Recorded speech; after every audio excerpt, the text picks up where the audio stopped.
जय जगन्नाथ शुभ सकाल आपण मानके मोर यूट्यूब रे स्वागत। आज आपण मानके ईगल आसन बा गरुड़ आसन देखेबी। एटा किन भली आकार रे आपण माने करबे सेटा आपण मानके मुई देखेबी। आसन देखमा फास्ट रे मुई एटा बाम गोड़ रे ठिया आइछि। प्रथम पद्धतिटा एई आसन जेते संभव आपण माने अवस्थान करि पारबे।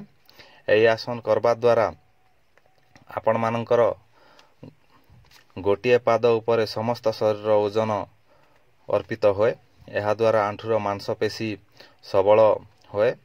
पाद और हाथर स्नायु एवं हाड़ मजबूत होए। हाथ एवं पाद प्रवर्धित तथा मजबूत होए। पादर साइटिका एवं गंठीबात अनेकांश रे निरामय होए। एटा देखन सेकंड बा द्वितीय पद्धति मु डाहाण गोड़ रे ठिया हेछि। ए आसन करवा द्वारा ए भलिया उपकार मिली थाए शरीर प्रति। तेणु आपण माने सदा सर्वदा करंतु। रहउची नमस्कार।